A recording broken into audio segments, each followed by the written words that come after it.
أعوذ بالله من الشيطان الرجيم. بسم الله الرحمن الرحيم. إن الحمد لله نحمده ونستعينه ونستغفره ونعوذ بالله من شرور أنفسنا ومن سيئات أعمالنا. من يهده الله فلا مضل له ومن يضلل فلن تجد له وليا مرشدا. اللهم أرنا الحق حقا وارزقنا اتباعه وأرنا الباطل باطلا وارزقنا اجتنابه.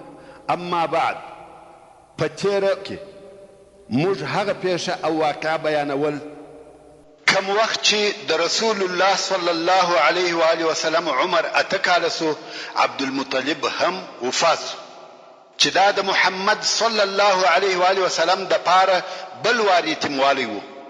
د مخه خدای صلی الله علیه و آله وسلم د پلار د طرفه یتیم وو، مګر هغه یتیموالی شعوري او فکری وو، ځکه د علیه الصلاة والسلام خپل پلار نه ولیدلی، مګر د عبدالمطلب په وفات سره د علیه الصلاة والسلام یتیموالی حقیقي ډیر سخت او مشکل وو، ځکه دا د خپل مهربانه نیکه نیستوالی وو، هغه نیکه چې د کعبې شریفې د دیواله سره بناست وو او د علیه الصلاة والسلام سره به شفقت او مهرباني کول، ناز به ورکاوه، او د علیه الصلاة والسلام د نیکه په وجود کې د پلار نه درلودل نه حسول. هغه نیکه وفات سو چې د علیه الصلاة والسلام پلار وو، او دا یتیموالی د علیه الصلاة والسلام په سترګو ولیدی. نو دا یتیم کېده تر هغه اول یتیموالی ډیر سخت و. عبدالمطلب د مرګ په وخت کې وصیت وکړي چې د محمد صلی الله علیه و آله وسلم روزنه دي ابو طالب کوي، او دا یې هم ورته وویل چې د روزنې دپاره به ډیره توجه کوي. د عبدالمطلب تر وفات وروسته د محمد صلی الله علیه و آله وسلم تربیه د اکا ابو طالب پر غاړه واخیسته، ځکه ابو طالب د محمد صلی الله علیه و آله وسلم د پلار عبدالله سکه ورور و. د ابو طالب او عبدالله پلار خو یو او عبدالمطلب وو، مګر مور یې هم یو وه، چې اوس نو ابو طالب د رسول الله صلی الله علیه و آله وسلم دریم تربیه کوونکی سو. اول مور، دوهم نیکه، دریم اکا. او د عبدالمطلب تر وفات وروسته د مکې مکرمې مشرتوب هم د ابو طالب پر غاړه سو، مګر ابو طالب تر عبدالمطلب ډیر غریب وو، نو به د ابو طالب اولادو د خپل پلار سره د خرڅ او مصرف په پیدا کولو کې کومک کاوه. کم وخت چې محمد صلی الله علیه و آله وسلم ولیده چې ابو طالب غریب دی، حتی د خپل اولادو نفقه نشي پیدا کولای، نو د علیه الصلاة والسلام هم په کار شروع وکړه چې هغه د پسو چوپانی و.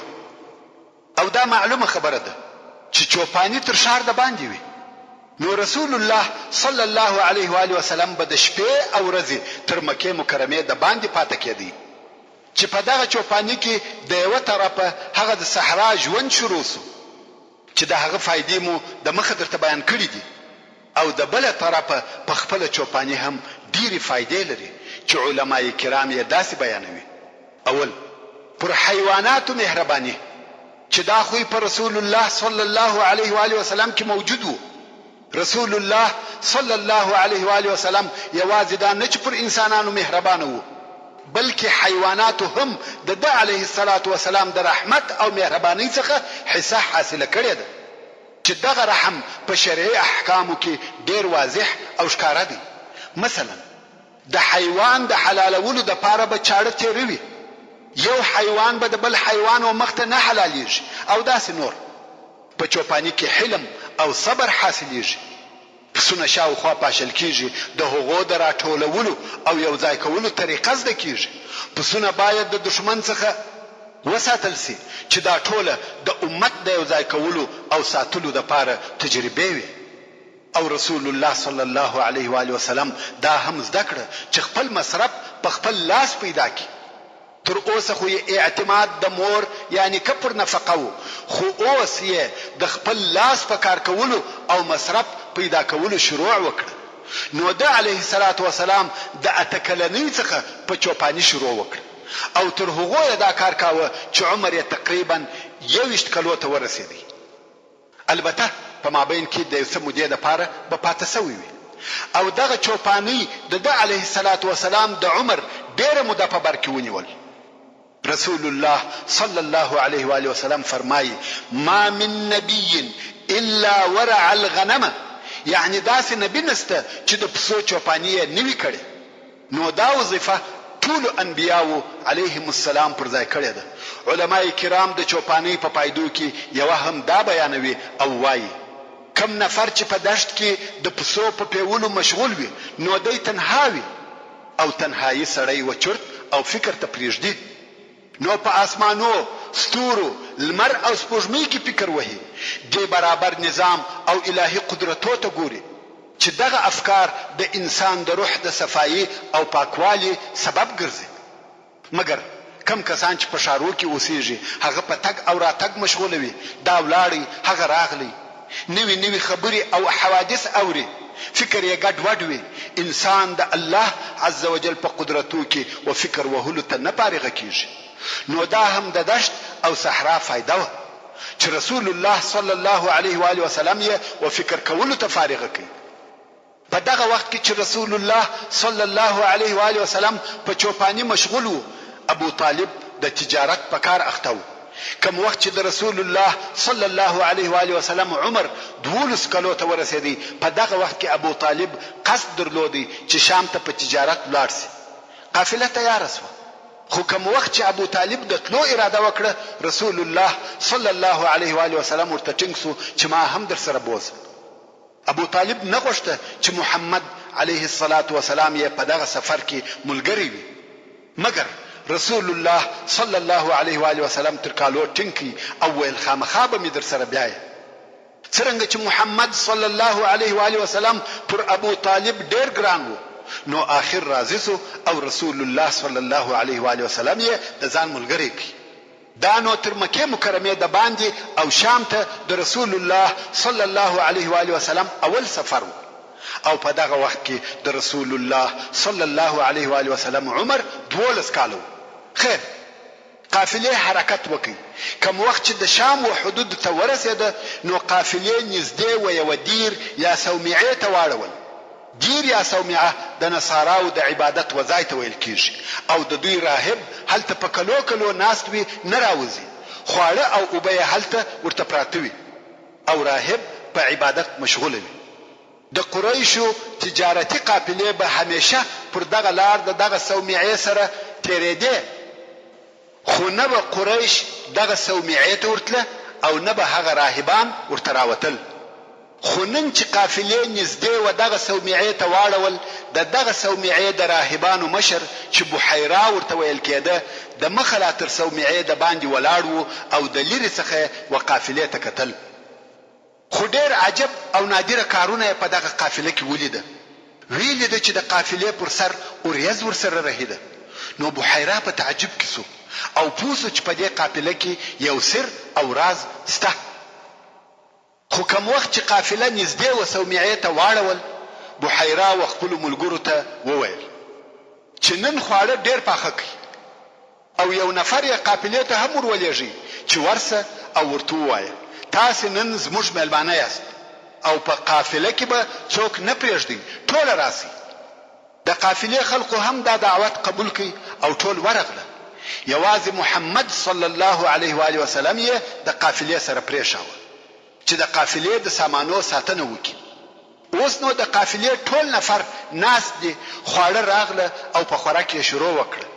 بحیرا ورته ګوري او د قافلې یو نفر تر نظر باسي، خو په دې خلقو کې کم داسې شی نه ولیدی چې هغه دې عجب او د دې وړ وي چې اوریځ دې پر سر ورسره ولاړه سي.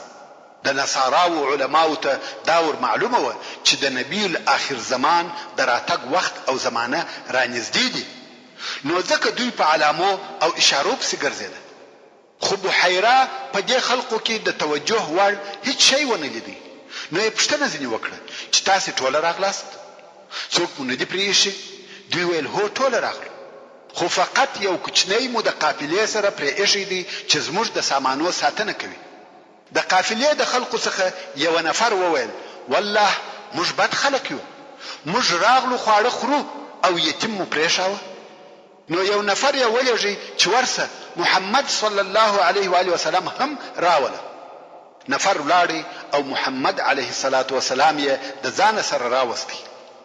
خو بحیرا چې په اول وار ولیدی پوه سو چې په دې هلک کې غیر طبیعي شی شته، نو ورته ګوري او فکر پکښې وهي. محمد صلی الله علیه و آله وسلم کښېنستی او خواړه خوري. بحیرا یې مخ ته ناستی او ورته ګوري.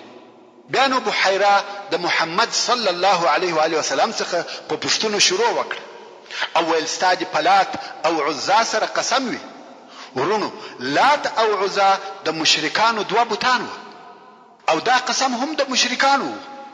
که څه هم بحیرا ولات او عزا ته عقیده نه درلوده، خو ده لیدل چې دغه قوم یو د بل سره پلات او عزا قسم ورکوي، نو بحیرا هم د دوی پر قسم پلات او عزا سره محمد صلی الله علیه و آله وسلم ته قسم ورکوي او ورته وایي ستا د پلات او عزا سره قسم وي.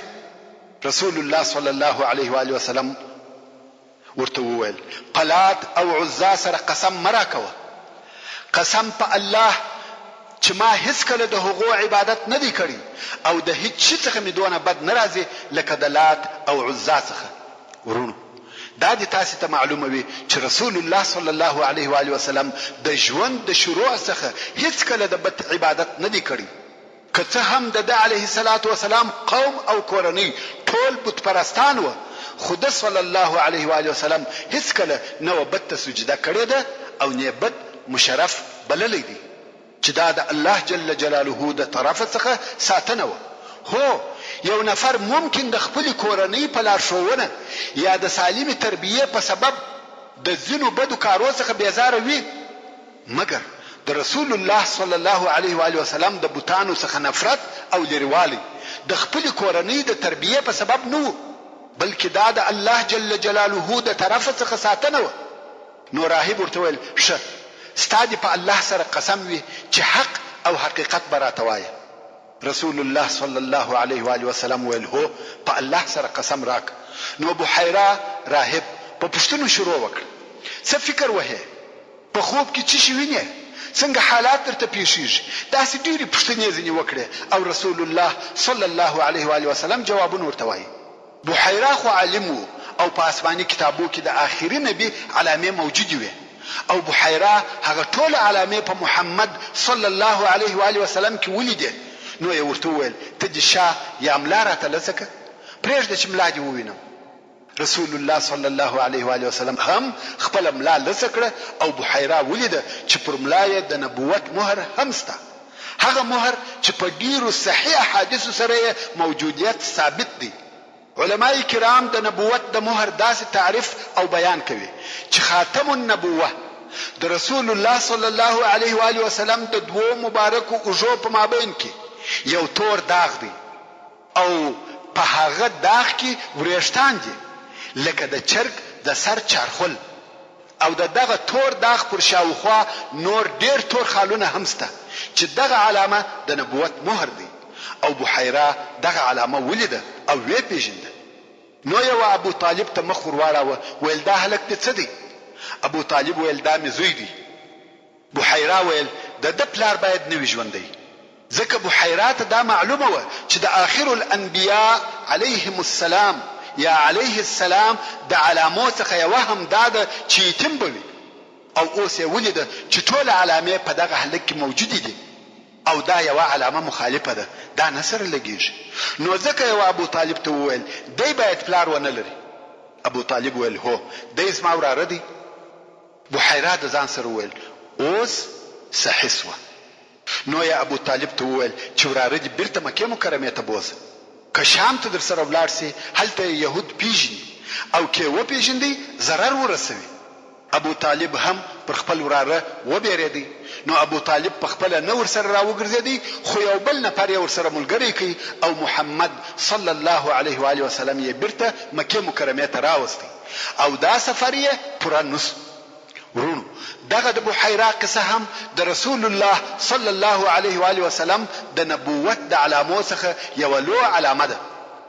او یو بل علامه هم دا ده چې ځینې وختونه به و مکې مکرمې ته ځینې خلک راتله چې دغه خلقو ته اهل الفراسه ویل کېده او دې خلقو یو علم حاصل کړی وو چې وهغه علم ته هم علم الفراسه ویل کېږي چې دغه علم په واسطه به دغه عالمانو و یو چاته وکتل د هغه نفر د مستقبل یا راتلونکي ژوند ځینې حالات به ورته بیانول او ډېر حالات به تر یوې اندازې صحیح او رښتیا راوتل ځکه دا علم دی چې د هغه تعلیم کیږي او غیب ویل نه دي حتی امام شافعي رحمه الله هم 15 کاله دغه علم تعلیم کړی دی نو دغه اهل الفراسه دغه علم درلودي او دوی چې به هر ځای ته ولاړه خلقو به خپل کوچنیان ورته راوستل چې د هغو د ژوند راتلونکي حالات ورته ووایي لکه زموږ په وطن کې فالبینان چې د خلقو فال به کتي که څه هم هغه حقیقت نه لري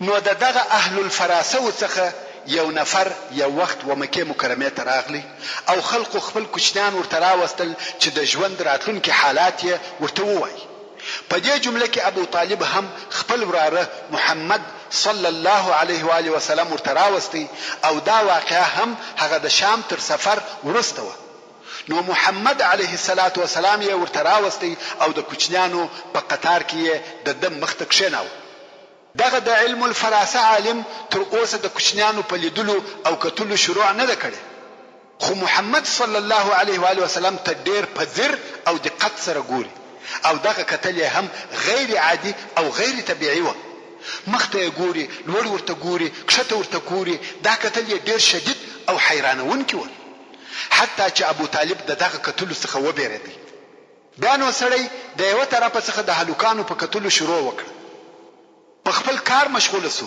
په دغه وخت ابو طالب محمد صلی الله علیه و آله وسلم تر لاس ونیوي او دغه مابین څخه ویستی او ګوښه کړ سړی چې د نورو کوچنیانو د لیدلو او کتلو څخه فارغ سو هر څه چې ګوري محمد صلی الله علیه و آله وسلم نسته نو ویل څه هغه ځوان چې دغه اوس ما مخته ناست وو چا جواب نور کاوه نو په لوړ आवाज ناری کړ څه هغه هلک چې ما مخته ناست وو رایه ولي په والله هغه لره شان او شوکت درجه او عظمت سته ابو طالب خو د مخلا بیرېدلی وو محمد صلی الله علیه و آله وسلم یې نه راوستی چې دا هم د رسول الله صلی الله علیه و آله وسلم د لوړې درجه او عالی مقام یو نشانه او علامه و او د رسول الله صلی الله علیه و آله وسلم د ځوانۍ په وخت او موده کې تر نبوت او رسالت د مخه الله عزوجل دی علیه الصلاة والسلام د هر شر او هر باطل کار څخه ساتلی وو یوازې دا نه چې د بوتانو د عبادت څخه ساتل سوی وو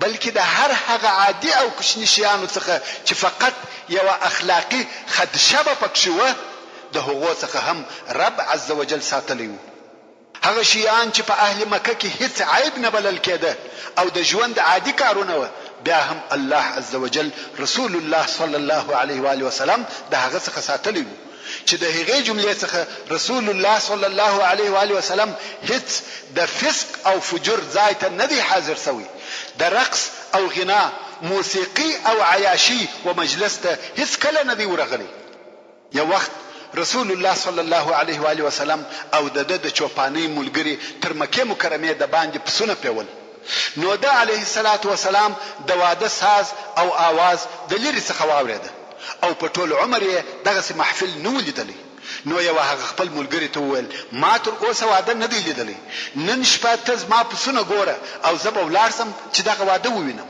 هغه ویل ښه دی نو ملګری یې د پسو سره پاته سو او محمد صلی الله علیه و آله وسلم وررهي سو چې واده او د هغه ساز وویني خو کوم وخت چې په دغه مجلس کې کښېنستی فورا خوب پر غالب سو او بیده سو رسول الله صلی الله علیه و آله وسلم فرمایي بل شي نکړم راویش مگر د لمر حرارت او ګرمۍ سهار لمر راختلی راویش سو او ټول خلق تللی و دغه واده هیڅ ونه لیدل تقدیری بل ورځ بیا واده دی بیا یو هغه خپل ملګری ته وویل چې هغه شپه خو ما هیڅ ونه لیده او نه مې واورېده ځکه بیده سوم نن به ولاړ سم او ته زما پسونه ګوره هغه ویل ښه دی بیا چې راغلی د اول کښېنستو سره خوب پر غالبه سو او بیده سو سهار لمر ختلی راویښ سو نو رسول الله صلی الله علیه و آله وسلم پوه سو چې دا ودونه او مجلسونه زما دپاره نه دي، ځکه هلته د فسق او فساد کارونه کېدل. خو ډېر د افسوس ځای دی چې تر نن ورځې پورې په ودو او شادیو کې دغه فسق او فساد دوام لري. فلمونه او عکسونه، ساز او رقص، اسراف او سیالي، لڅ کالي او کفري موډونه، دغه حرام کارونه د ودو شرط ګرځېدلي دي. نوی کور او نوی فامیل جوړیږي، خو متاسفانه شروع او تعداو یې په ګناهو او د الله عز وجل په نافرمانیو ایښول کیږي، او بیا وایي اولاد مې صالح او زما په خوله نه دی، د ښځې سره مې ژوند تریخ دی، په ژوند کې مې خوشحالي نشته. وروره دا ته چې دغه ژوند دې د ځان دپاره خوښ او اختیار کړي، دا ستا د هغه ګناهو او نافرمانیو نتیجه ده. ته نه وینې کوم وخت چې آدم علیه السلام د هغه منع سوي درختې څخه خوړل وکړه، څه ورته پیښه سوه؟ د جنت ته وایستل سو، د خپلې زوجې څخه په کلو کلو جلا سو. نن ورځ خلک د واده د نیک او مبارک نامه څخه استفاده کوي، د ناجایزه کارو وسیله یې ګرځوي. هر هغه واده چې په هغه کې حرام کارونه ونیسي واده یې نه بولي. هو په واده کې د انجونو دپاره د دریو ټکول حلال دي، خوشحالي مطلوبه او جائزه ده. زموږ دین د غم او مصیبت دین نه دی، مګر هغه مظاهر او مناظر، هغه کارونه او عملونه چې د فسق او فساد، د اسراف او سیالیو څخه خالی نه دي، باید پرېږدو. نو رسول الله صلی الله علیه و آله وسلم د دغه مجالسو څخه په الهي ساتنه سره وساتل سو، او د هغه کارو د جملې څخه چې رسول الله صلی الله علیه و آله وسلم ځینې ساتل سوی دی، یو بل بد عادت وو چې د اهل مکې په اصطلاح عادي او معمولی کار وو، هغه د عورت لسوالی وو. که به یو سړی لڅ پس ګرځېدی هم یې پروا نه کوله. او د دغه عادت د رواجېدو دپاره څو سبب وو. یو دا چې په پخوا کې د قریشو د طرفه یو څه امرونه پر خلقو صادر سوي وو، چې یو د هغو اوامرو څخه دا وو چې پر کعبه شریفه څوک په خپلو کالو کې طواف نسی کولای، ځکه په هغو کې ګناهونه کړي دي. نو د قریشو یو خاص قسم کالی وه چې خلقو به هغه کالی د قریشو څخه رانیول او بیا به طواف کاوه. طبعا په دې کار کې اقتصادي او تجارتي ګټه هم وه چې قریشو به خپل مال خرڅاوه.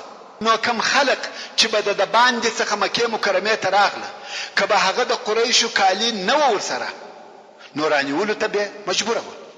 بیا به نو پر کعبه شریفه طواف کاوه. او هغه څوک چې پیسې به نه درلودې چې کالی رانیسي، نو به لس طواف کاوه. په دې لسوالي کې نر او ښځو فرق نه درلودی.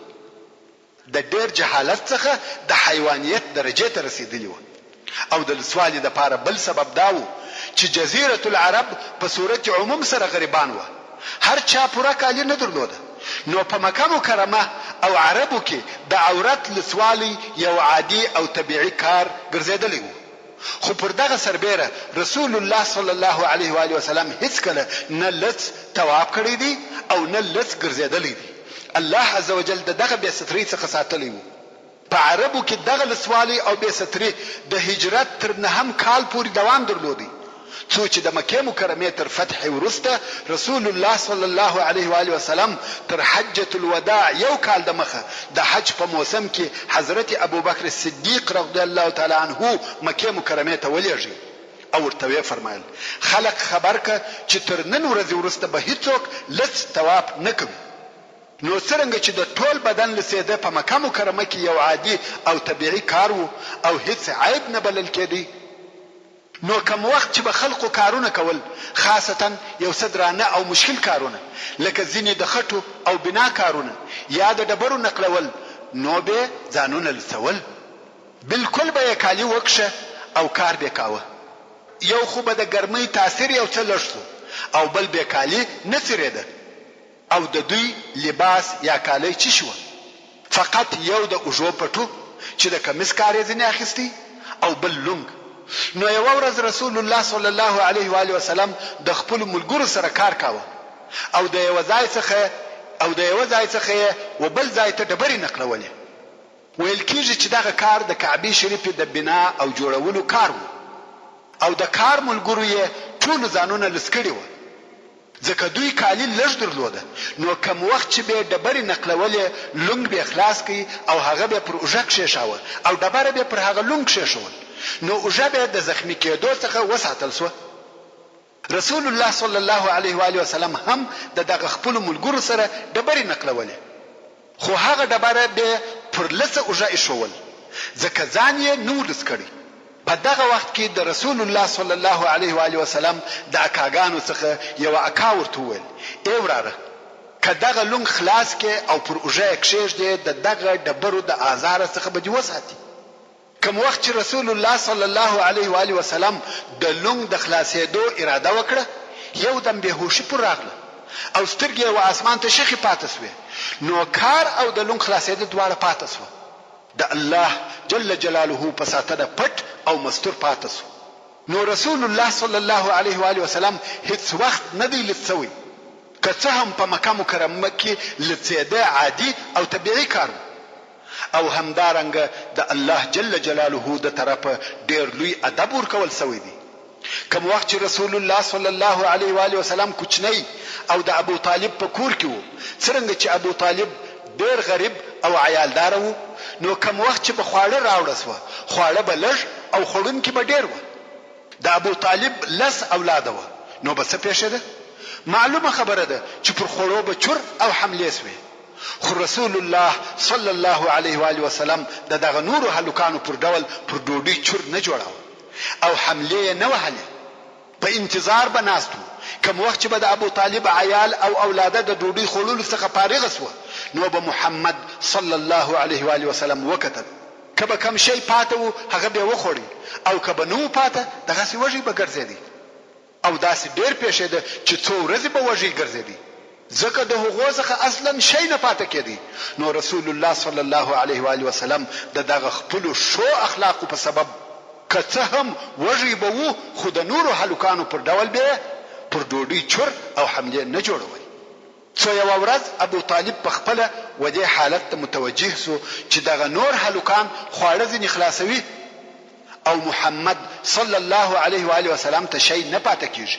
نو یې خپله کورنۍ امر کړه چې محمد صلی الله علیه و آله وسلم ته خواړه جلا ورکوي، ځکه دی علیه الصلاة والسلام د نورو هلکانو پر قسم پر ډوډۍ تلوار نه کوي او وږی پاته کیږي، چې دا کار د رسول الله صلی الله علیه و آله وسلم د ادب څخه او د رسول الله صلی الله علیه و آله وسلم د اخلاق څخه یو هم صدق او رښتیا ویل و. په ټول عمر یې هیڅ د درواغو او مخالفه خبر نه ده کړې، که څه هم د کوچنیوالي او وړکتوب په حالت کې وو. دا هم هغه ادب دی چې د الله جل جلاله د طرفه ورکول شوی و. کوم وخت چې د رسول الله صلی الله علیه و آله وسلم عمر 15 یا په بل روایت 10 کلو ته ورسېدی، د فجار جنگ پیښ شو او رسول الله صلی الله علیه و آله وسلم په هغه جنگ کې ګډون او اشتراک وکړي.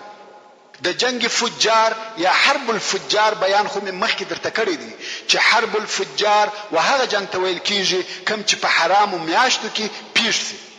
او حرامي میاشتې 4 دي: رجب چې دا یوازې میاشت او نور 3 میاشتې چې سره پسې دي ذوالقعده، ذوالحجه او محرم دي. په دغه 4 میاشتو کې د ابراهیم علیه السلام په دین کې جنگ شروع کول او تجاوز کول حرام او ناروا و، خو د خپل ځان څخه دفاع جائزه او روا و. نو څرنګه چې د حوازن قبیله په دغه میاشتو کې پر قریشو حمله وکړه، نو قریشو ته دا جائزه و چې د ځان دفاع وکړي.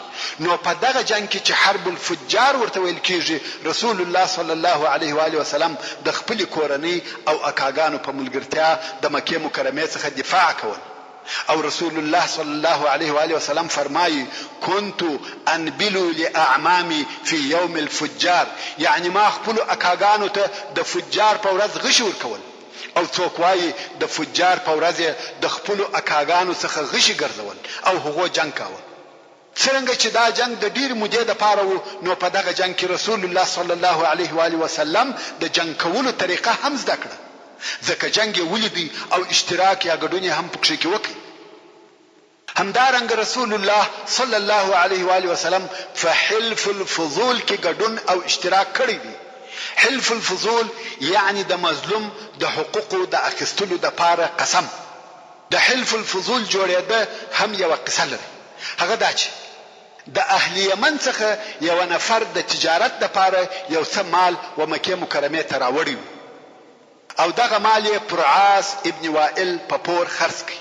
عاص ابن وائل د مشهور صحابي عمرو بن العاص رضی الله تعالی عنه پلار دی او عاص ابن وائل د مکې مکرمې او د قریشو د سردارانو څخه دی. نو عاص چې دغه یمني څخه مال د پور پر قسم واخیستی او پیسې نکړې ور، اوس چې د یمني د تګ وخت راغلی نو عاص ته ورغلی چې زما پیسې راک، غواړم چې خپل وطن ته ولاړ سم. مګر عاص ابن وائل د نن سبا وعده ورکوي او معطله کوي. څو د یمني صبر و پای ته ورسېدی نو د آخر وار د پاره و عاص ته ورغلی ویل پیسې مې راکوي کیا؟ عاص ویل یا ورځه هر څه چې د پواسه پوروي هغه وک.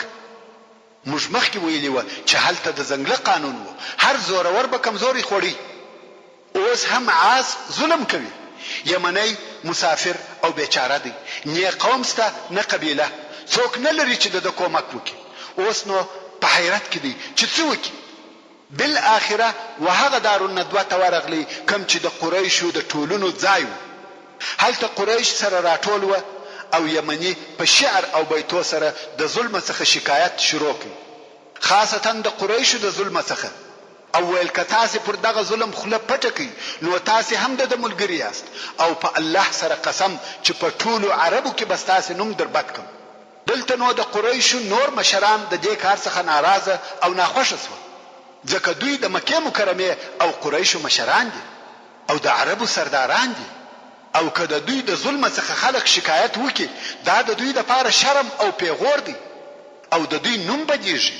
نو د قریشو څخه څو نفر سره یو ځای سو او پر دې عهد او قسم وکړي چې د هر مظلوم کومک وکړو او د ظالم څخه به حق ور اخلو، که څه هم دا ظالم هر څوک وي.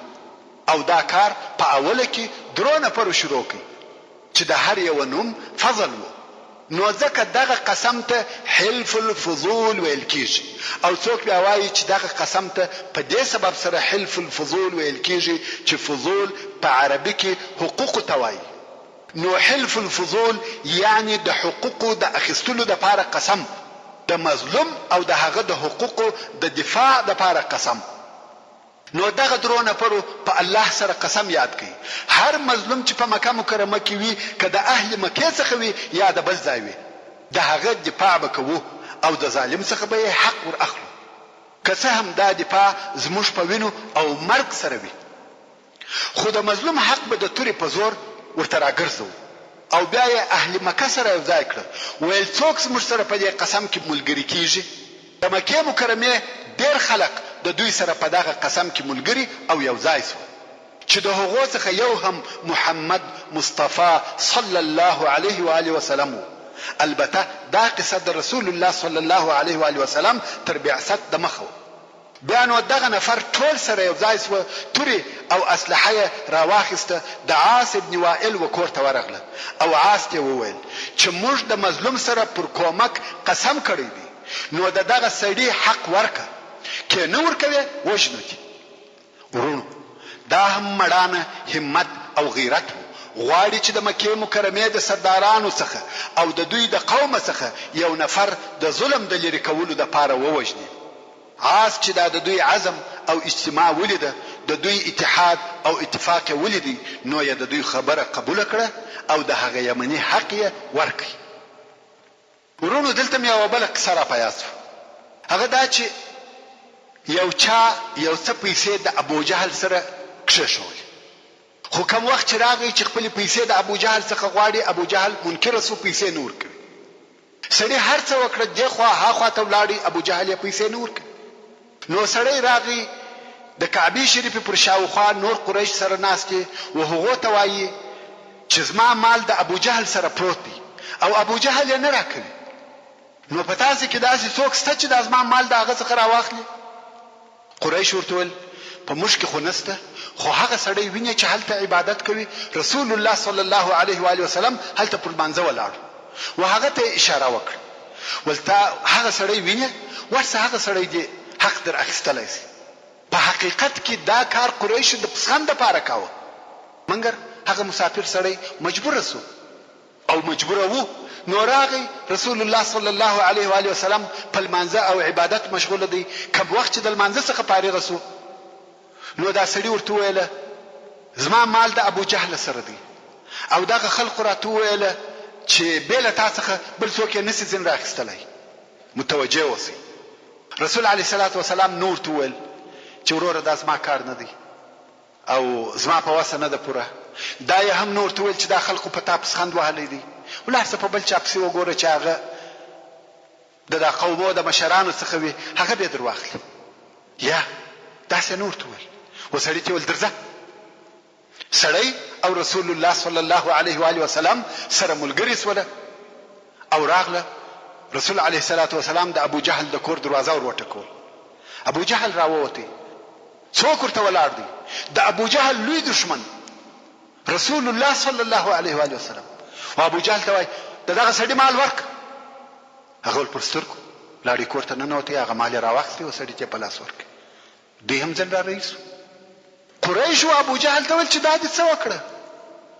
ابو جهل ول په والله د تر شا یو مست اوس ولاړو کما دا پیسې نه وای ورکړي هغه د عمله را اچول زه خړل ما د بیرې څخه دا پیسې ورکړو. دا سړی دا هم یو قصه ورون برته به د حلف الفضول وقصه تراسو.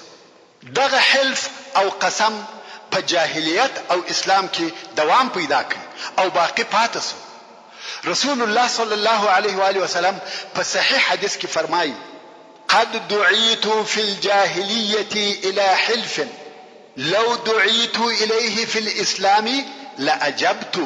یعنی د جاهلیت په عصر او زمانه کې و یو حلف او اتفاق و یو عهد او وعده ته وبلل سولم چې هغه داسې حلف دی کچيري و هغه ته په اسلام کې بلل سوی وای هم به دغه بلنه او دعوت قبول کړی وای. نو دغه حلف الفضول په اسلام کې هم باقی پاتې شو. حتی د رسول الله صلی الله علیه و آله وسلم تر رحلت ورسته هم پاتو. یو وخت بیا په ورسته کې د یزید ابن معاویه د طرفه د مدینه منوره والی چې ولید نومېده د سیدنا حسین ابن علی رضی الله تعالی عنه په حق کې ظلم وکړي او د حسین رضی الله تعالی عنه حق یې نور کاوه. نو حسین رضی الله تعالی عنه ورتول کته زما حق را نکه زب وحلف الفضول ته ورناریکم. عبد الله ابن زبیر رضی الله تعالی عنه هم په دغه وخت کې حاضر وو.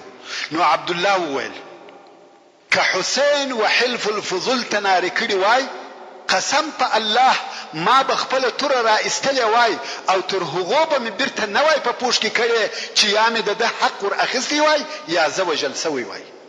خو هغه د مدینه منوره والی د حضرت حسین رضی الله تعالی عنہ حق د بیر څخه ورکي.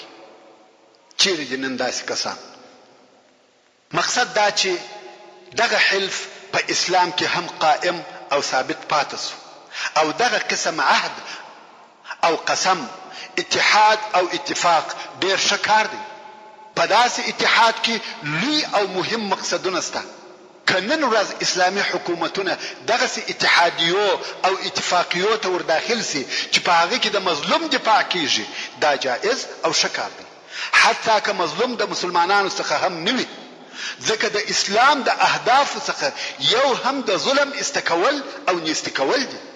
نو دغه حلف الفضول په اسلام کې باقی پاتې شو او رسول الله صلی الله علیه و آله وسلم هم په دغه حلف کې اشتراک کړی دی. پس له دې څخه یو کوچنی واقعه پیښ شوه چې د رسول الله صلی الله علیه و آله وسلم وژوند ته تغیر ورکړي. هغه دا چې خدیجه بنت خویلد چې د عبد العزى ابن قصي ابن كلاب د اولادې څخه و او د رسول الله صلی الله علیه و آله وسلم سره په عبد العزى ابن قصي ابن كلاب کې یو ځای کیږي. یعنی دا هم د شریفه نسب څخه و. دغه خدیجه ډیره غنی او مالدار شوه. د دې د غنا په باره کې داسې ویل کیږي چې د دې تجارت د ټولو قریشو د تجارت سره برابر او مساوي وو. یعنی یو طرف ته د ټولو قریشو تجارت او بل طرف ته یوازې د دې تجارت سره مساوي او برابر وو. څنګه چې دا شزه و په خپل تجارت نسوي کولای نو یې څه کول؟ خپل مالونه به وقسم قسم خلقو ته ورکول چاته په شراکت، چاته په مزدوري، حتی یو نفر ته هم خپل ټول مال او دارایی په لاس نه ورکول، ځکه ممکن هغه خیانت ورسره وکړي او ټول مالونه ځینې غصب کړي. نو یو مختلفو خلقو ته یو څه مالونه ورکول. او څرنګه چې دا ښځه وه، د بازار د قیمتو معلومات هم نور ته کېدی، امکان یې درلودی چې خلق درواغ ورته ووایي او پیسې ځینې وخوري. نو د غلا او خیانت د مخنیوي دپاره په امین او صادقه خلقو پسې ګرځېده. کوم وخت چې د محمد صلی الله علیه و آله وسلم د صدق او امانت تعریف او توصیف د هر چا څخه اوریدي او په عین حال کې د دې قریب هم وو، نو یې د محمد صلی الله علیه و آله وسلم څخه وغوښته چې د دې د تجارت یو څه مالونه شام ته یوسي، او رسول الله صلی الله علیه و آله وسلم هم موافق شو. نو قافله جوړه شوه او مالونه یې بار کړ. میسره چې د خدیجې مریی وو، هغه هم په دې سفر کې د رسول الله صلی الله علیه و آله وسلم ملګری کی چې په لار کې د محمد علیه الصلاة والسلام خدمت وکړي. اوس نو محمد صلی الله علیه و آله وسلم د میسره په ملګرتیا و شام ته په دغه کوچنۍ قافله کې رهي شو. په لار کې میسره د محمد صلی الله علیه و آله وسلم څخه عجیب او غیر عادي کارونه ولیده. اول ادب او اخلاق. میسره اصلا مریی دی او د خلقو عادت داو چې د مریانو سره بیا سخته او امرانه گزاره کول، خو رسول الله صلی الله علیه و آله وسلم ودته د یو ملګری په سترګه ګوري، د ادب او مهرباني گزاره ورسره کوي. نو میسره ډیر په تعجب کې پاتې وو چې دا څنګه اخلاق دي. تر دې وروسته نور شیان هم ولیده. هغه دا چې دوی پر لارې رهي وي، پر دوی لمر نه وي بلکې پر سر یې اوریځ وي، او په لار کې بیا وهغه صومعې ته نږدې واړول کوم چې د مخه هغه بحیره پکښې وو. خدا وار بحیره وفات شوی وو او بل راهب د بحیره پر ځای درېدلی وو. کوم وخت چې دغه بل راهب دا کوچنی قافله ولیده چې فقط 2 نفره ورسره دي، په تعجب کې سو. خیر قافله واړول. محمد صلی الله علیه و آله وسلم لاړی هلته ګوشه د قافلې څخه لري یو درخت و، تر هغې درخت لاندې کښېنستی او راهب ورته ګوري چې د درخت شاخونه راکږیږي او پر رسول الله صلی الله علیه و آله وسلم سایه جوړوي. نو راهب و میسره ته ورغلی او د هغه څخه پوښتنه کوي چې دا نفر څوک دی. میسره ویل دا محمد ابن عبد الله دی. راهب د محمد صلی الله علیه و آله وسلم د نسب پوښتنه وکړه او نورې پوښتنې وکړې. میسره جوابونه ورته وایي. اخر میسره ورته ویل سړی ستا څه مقصد دی؟ راهب ویل دغه درخت چې محمد صلی الله علیه و آله وسلم تر لاندې ناست دی او د قافلې څخه هم لري ده، دغه اوس تر دغه درخت لاندې هیڅوک نه دی ناست بې له نبي، یعنی دغه نفر نبی دی، علامې یې ټوله د نبوت دی. میسره نور هم په تعجب کې سو چې نبی او نبوت څه معنا. خیر دوی شام ته ورسېده او میسره هم هلته نور هم د علیه الصلاة والسلام د اخلاقو په باره کې عجب شیان ولیده. د خلقو سره ادب او احترام، په بیع او شراء کې رښتیا ویل او امانت، رحم پر غریبانو، د خلقو سره خوش طبعي، غریبانو ته د صلی الله علیه و آله وسلم ورکړه او عطا، او خلقو هم د معاملې خرید او فروش د پاره و د علیه الصلاة والسلام ته رجوع کول.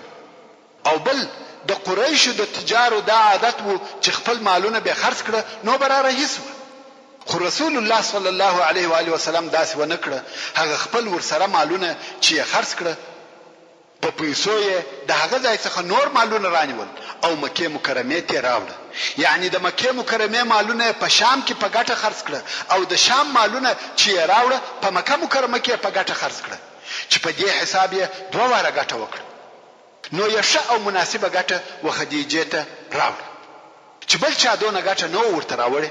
ورونو اوس نو موږ ولیده چې رسول الله صلی الله علیه و آله وسلم د غریبۍ په حالت کې څنګه ژوند کاوه او کم وخت چې بیا غني او تاجر سو څنګه اخلاق او معامله وه. د مشرانو او سردارانو سره هم ژوند وکړي، په جنگ هم پوسو ځکه د علیه الصلاة والسلام په خپل اشتراک پکښې وکړي. او اوس مو بیا ولیده چې په تجارت کې څنګه معامله وه. ټول هغه شیان چې د خلقو په ژوند پورې تعلق لري د هغو ټولو دوره او تجربه پر تیره سوه. کم وخت چې خدیجه رضی الله عنها دا د ګټه او پوهې صداقت او امانت ولیده ډېره خوشاله سوه. بیا نو خدیجه رضی الله عنها د میسره څخه د محمد صلی الله علیه و آله وسلم د اخلاق او معاملې پوښتنه وکړه او میسره هم د اوریځ څخه رانیولې. بیا د راهب خبري او د علیه الصلاة والسلام اخلاق، رحم، شفقت، عقل او په کاروبار پوهېدل ټول یو ورته بیان کړه. خدیجه رضی الله عنها هم د علیه الصلاة والسلام د اخلاق او صداقت، د کار او امانت څخه ډېره راضي وه.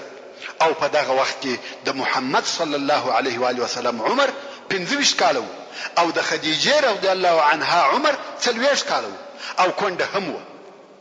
خدیجه رضی الله عنها تر دغه وخت 2 واره واده کړی او 2 واره خاوند وفات شوی.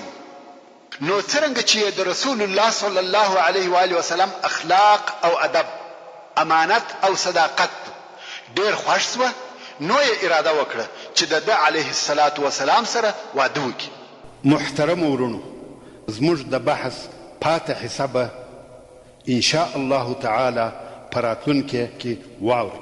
سبحان ربك رب العزة عما يصفون وسلام على المرسلين والحمد لله رب العالمين.